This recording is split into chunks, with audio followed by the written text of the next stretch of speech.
Hello दोस्तों, apex defence में आप सभी का स्वागत है। जय हिंद। आज हमारी ये वीडियो बहुत ही खास है क्योंकि आज हमारी वीडियो ये बहुत ही डिमांड पे लाई गई है। बहुत सी क्वेरीज हम जो बच्चे 2027, 2028, इवन 2026 को टारगेट कर रहे हैं सीडीएस के एग्जाम को, वो लोग हमसे क्वेश्चन कर रहे थे कि सर कौन सी बुक रेफर की जाए इस पर्टिकुलर सब्जेक्ट के लिए, क्या किया जाए। तो उन सभी डाउट को हमने सोचा कि एक वीडियो के थ्रू एड्रेस किया जाए, तो उसी के लिए ये वीडियो बनी है। ठीक है, और इस वीडियो के थ्रू हम आपके सभी डाउट्स को एड्रेस करेंगे कि बुक कौन सी ली जाए, उन बुक को कैसे पढ़ा जाए, कितना पढ़ा जाए, उन सभी चीजों को भी बताया जाएगा। साथ में केवल बुक लिस्ट ही नहीं, हम यहाँ पे कुछ एक्स्ट्रा भी देंगे आपको। ठीक है, इन बुक्स को कैसे किया जाए उनके लिए कुछ वीडियो एक्सप्लेनेशन वो भी हम आपको देंगे। ठीक है, जो हम खुद करा रहे हैं। तो ये जो बुक है, इस बुक को प्रेफर किया जा रहा है। जो भी बुक हम आपको रिकमेंड कर रहे हैं उस बुक को परीक्षित मौर्य जो हैं, जो हमारे दूसरे मेंटोर हैं इस चैनल में, वो इस चीज को प्रेफर कर चुके हैं। ठीक है, और उन्होंने इस चीज को प्रेफर करके ही सीडीएस के एग्जाम 3 टाइम क्वालिफाई किया है। ठीक है, रिटन और एफकैट को भी 3 टाइम किया है, मतलब 6 टाइम एसएसबी दिया है उन्होंने, और आईएएस का मेंस 2 टाइम्स लिखा है। ठीक है, तो और आप मानेंगे नहीं, इन्हीं बुक लिस्ट को फॉलो किया है। इसमें भी इसमें भी और इसका लेवल तो वैसे भी इसके आगे उतना ही है। ठीक है, कमी है। तो अगर आप इसके लेवल को प्रिपेयर करोगे तो इसका लेवल तो अपने आप आपका हो ही जाएगा। ठीक है, तो इस बुक लिस्ट को प्रेफर करना मतलब टॉपर्स करते हैं। ठीक है, और आप देख रहे हैं कि इन्होंने किया है। ठीक है, चलिए शुरू करते हैं। देखिए, सबसे पहले जो बुक होती है, मैं आपको बता दूं, इंग्लिश सबसे इंपॉर्टेंट टॉपिक है, सबसे इंपॉर्टेंट सब्जेक्ट है। ऑलमोस्ट सबसे ज्यादा अगर आपको सीरियस एग्जाम क्लियर करना है तो आपको इंग्लिश में ऑलमोस्ट कमांड आपकी होनी चाहिए। तो इंग्लिश के लिए हम जो बुक रिकमेंड करना चाहेंगे वो करना चाहेंगे ऑब्जेक्टिव जनरल इंग्लिश, जो एसपी बख्शी के द्वारा लिखी गई है। ठीक है, अब इस बुक में क्या है कि इस बुक में आपको वोकैब भी मिलेगी। इस बुक में आपको मतलब जो बेसिक मतलब स्टैटिक कॉन्सेप्ट होते हैं ग्रामर के, वो सारी चीजें भी मिलेंगी। ठीक है, तो इस बुक को आप प्रेफर कर सकते हैं। ठीक है, इसके साथ ही अगर चाहें वैसे तो ये बुक बहुत बल्कि है वोकैब के लिए, तो ये ब्लैक बुक को भी प्रेफर कर सकते हैं वोकैब के लिए, अगर आप चाहें तो। अगर नहीं चाहते हैं, और मैं जो सजेस्ट करूंगा आपको कि आप इसे मत लीजिए, चाहें तो ले सकते हैं लेकिन नहीं लेंगे तो ज्यादा अच्छा है। तो इसका अल्टरनेटिव मैं सजेस्ट यही करूंगा, अल्टरनेटिव क्या बल्कि उसे फॉलो करना ही चाहिए, अवॉइड कर देना चाहिए इस मोटी बुक को जो लोग करते भी हैं। मैं यही कहूंगा कि आप डेली न्यूज़पेपर में एडिटोरियल को टारगेट करो। एडिटोरियल से फायदा क्या होगा कि आपकी रीडिंग स्पीड बढ़ेगी। ठीक है, बेनिफिट ये है कि आपकी रीडिंग स्पीड बढ़ेगी। ठीक है, और जिसकी नीड है एग्जाम में, ठीक है, एग्जाम में नीड है इसकी, क्योंकि पेपर को टाइमली कवर खत्म करने के लिए इंग्लिश के पेपर को आपकी रीडिंग स्पीड तेज होनी चाहिए। ठीक है, तो रीडिंग स्पीड तेज हो जाएगी। जब आप एडिटोरियल पढ़ेंगे तो आपकी वोकैब भी कलेक्शन होता जाएगा, धीरे धीरे डे बाय डे आपको नए नए वोकैब मिलते जाएंगे। ठीक है, आप उनको कलेक्ट करते जाओगे, तो जिस वोकैब को आप खुद कलेक्ट कर रहे हो ना, उसमें आपकी रिटेंशन ज्यादा होगी। ठीक है, अटेंशन ज्यादा होगा। तो जिस वोकैब को आप खुद ना कि बल्कि आप जो वोकैब किसी दूसरे बुक में किसी दूसरे पर्सन ने लिखा उसको करोगे तो वो पैसिवली वो आप काम कर रहे हो। यहाँ एक्टिवली काम कर रहे हो। एक वोकैब को पहले आपने न्यूज़पेपर में देखा, पढ़ा, उसके बाद उसके नोट्स बनाया, फिर आप उसको दोबारा याद कर रहे हो, तो ये एक्टिव वर्क है। इस एक्टिव वर्क में मैं यही कहूंगा कि ये ज्यादा बेनिफिशियल है ना कि ये बुक। ठीक है, मैंने लिख दिया है, लेकिन इसका मतलब ये नहीं है कि ये लेना ही है आपको। आपको न्यूज़पेपर फॉलो करना है। क्यों? क्योंकि उसके बेनिफिट ये हैं, नंबर 1, नंबर 2 ये है। नंबर 3 क्या है कि आपकी यहाँ पे ग्रामर भी अप्लाई होती रहेगी न्यूज़पेपर में। न्यूज़पेपर एडिटोरियल ऐसे पूरा लिखा रहता है, तो उसमें आप चाहें तो लाइन बाय लाइन कौन सा ग्रामर, कहाँ पे जिरंड, कहाँ इन्फिनेटिव, कहाँ पे कौन कौन सा रूल लगा है, वो सब आप यहाँ पे एक एडिटोरियल में देख सकते हैं। तो न्यूज़पेपर करने का यही फायदा होता है, हर एक चीज मतलब वन स्टॉप सोल्यूशन है आपकी इंग्लिश के लिए। ठीक है, इसे याद रखिए। और ये चीज याद रखिए, जो भी बुक मैं बता रहा हूँ आपको ये सारी रिलेवेंट हैं। ठीक है, अब मैथमेटिक्स के लिए तो आर डी शर्मा आप प्रेफर कीजिए। ठीक है, 9th 10th दोनों आती है, आप उनको प्रेफर कीजिए। और इनफ है, मोर देन इनफ है ये। ठीक है, मोर देन इनफ है।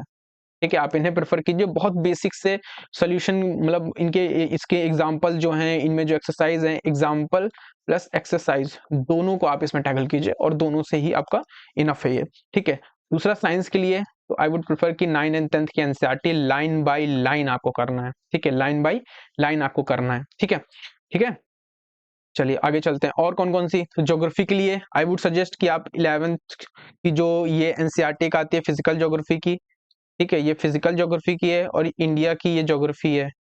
ठीक है, दोनों एनसीईआरटी, इन दोनों से ही लाइन बाय लाइन क्वेश्चन उठ के आ जाते हैं, तो इन दोनों को ही आपको प्रेफर करना है।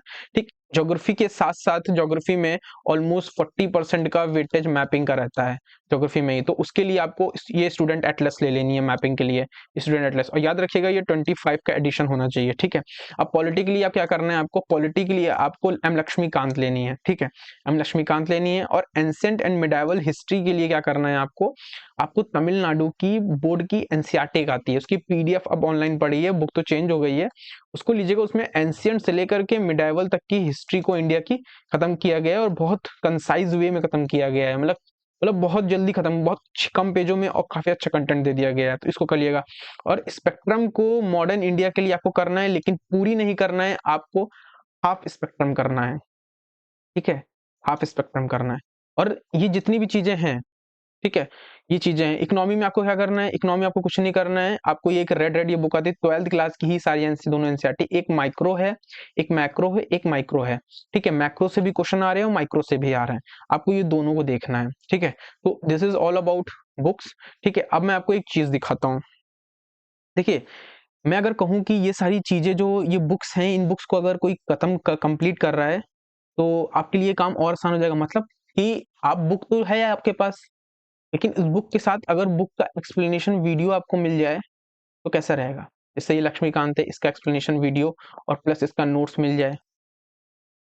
जैसे ये मैपिंग है, मैपिंग के लिए आपको वीडियो मिल जाए जो इन पूरी मैपिंग को एक्सप्लेन कर दे आपको। ज्योग्राफी जैसे है तो इसकी एक वीडियो मिल जाए तो कैसा रहेगा आपके लिए, तो मैं आपको बताता हूँ। ये देखिए, ये हमारे पॉलिटी के नोट्स हैं, लक्ष्मीकांत के ही अभ्यासक्स। आपको वीडियो हमारे यूट्यूब चैनल में मिल जाएगी, प्लेलिस्ट इसकी पॉलिटी पॉलिटी की। ये देखिए नोट्स हैं, हमने पूरी पॉलिटी खत्म करा रखी है। ठीक है, सिमिलरली ये साइंस है, ये 12th 9th 10th क्लास की जो साइंस होती है, ये देखिए, ये सीडीएस एफकेट इन सब के लिए है। 9th क्लास की जो आप एनसीईआरटी देख रहे हैं ना, फंडामेंटल ऑफ सेल्फ, यहीं से शुरू है हमारा। ठीक है, ये यहीं से शुरू है। तो ये देखिए, ये साइंस के पूरे नोट्स हैं हमारे। ठीक है, और इसी तरह से, और ये केवल नोट्स नहीं है, ये इनकी वीडियो भी हमारे यूट्यूब चैनल में पड़ी हुई है। ठीक है, एक्सप्लेनेशन वीडियो धीरे धीरे हम सारी आ रहे हैं। अब मैपिंग के लिए देखिए, हमने भारत दर्शन सीरीज चलाई है, इसमें आप देखेंगे तो ये देखिए सारी मैपिंग है। ठीक है, इसके नोट्स हमारे टेलीग्राम चैनल में भी आपको मिल जाएंगे। टेलीग्राम चैनल ये देखिए, ये टेलीग्राम चैनल यहीं पे कहीं होगा, लिंक आपको मैं दिखाता हूँ। ये हमारे ज्योग्राफी के नोट्स हैं और इनकी एक्सप्लेनेशन वीडियो आपको कहाँ मिल जाएगी, यूट्यूब चैनल में मिल जाएंगी। तो कहने का सेंस ये है कि आप यहाँ पे जितने भी नोट्स देख रहे हो, मतलब जितनी भी बुकें देख रहे हो, इन सब बुक को हम थोरली खत्म कर रहे हैं, कवर कर रहे हैं। थोरली क्या कर रहे हैं, हम बुक को थोरली हम इन बुक को खत्म कर रहे हैं। ठीक है, तो आपके लिए बहुत आसान हो जाएगा इन बुक्स को अपने साथ साथ करने के साथ साथ इन वीडियोस को भी प्रेफर जरूर कीजिएगा। एक चीज जरूर याद रखिएगा कि आपको केवल बुक के बियॉन्ड भी चीजें करनी है। वो क्या करनी है, पीवाईक्यूज। तो पीवाईक्यूज आपको रेगुलर, जैसे मान लीजिए हमारे आपने बुक देख पढ़ी, और आप चाहिए तो खुद की इन बुक्स को पढ़िए, या फिर हमारे ही लेक्चर को प्रेफर कर लीजिए जो यूट्यूब में इन सभी बुक्स के आपको मिल जाएंगे, डे बाय डे आ रहे हैं हमारे लेक्चर। ठीक है, आप उन लेक्चर्स को प्रेफर कर सकते हो। लेक्चर्स को देखिए, लेक्चर को देखने के बाद जब आपका एक लेक्चर, एक टॉपिक पे एक लेक्चर खत्म हो गया है, आप जाइए और पीवाईक्यू अटेम्प्ट कर लीजिए। आप पीवाईक्यू कैसे अटेम्प्ट करेंगे कि वो तो पीवाईक्यू अलग अलग है, तो आप एक काम कीजिए, आप पीवाईक्यूज की एक बुक खरीद लीजिए। अरिहंत की आती है, शायद पाथफाइंडर आती है, आप उसको खरीदिए। उसमें सब्जेक्ट वाइज पीवाईक्यू सेग्रीगेटेड है। जैसे जैसे मैं लेक्चर कराता जाऊं वैसे वैसे आप लेक्चर देखिए और पर्टिकुलर टॉपिक पे पीवाईक्यू कर डालिए। ठीक है, अब एक दूसरी बात आपको ये याद रखनी है, बियॉन्ड जो बात है बुक के, वो ये है कि आपको एक सब्जेक्ट के लिए एक बुक ही फॉलो करनी है। और आई कैन क्लेम कि अगर आपने सीडीएस के लिए इन बुकों को कर लिया या हमारी प्लेलिस्ट को फॉलो कर लिया जो गूगल की मतलब यूट्यूब की हैं, इन नोट्स को कर लिया, तो आपको क्या बेनिफिट होगा पता है। आप आप जो है ये जो सीडीएस के ही एग्जाम में नहीं, ये सीएपीएफ के एग्जाम में भी आपको ये कंटेंट काम आएगा। ठीक है, तब तक जब तक आप इसे दिमाग में छप ना जाए, और आपको ये लगातार पढ़ते रहना है। और एक रीडिंग इनफ नहीं होगी। तीसरी बात ये है, आपको लगातार फर्स्ट रीडिंग में तो आप केवल इस बुक से इंट्रो में हो गए, तो हम तो मतलब आपसे सजेस्ट यही करेंगे सॉरी, कि बुक्स को तो रीड कर ही लीजिएगा, लेकिन एक बार हमारे लेक्चर को जरूर रेफर कर लीजिएगा। So this is the all about the our suggestions and हमारा सपोर्ट और आपका प्यार उसके रिगार्डिंग। और thank you for watching this. और मिलते हैं फिर। कोई डाउट हो तो आप कमेंट बॉक्स में पूछ सकते हैं। जय हिंद।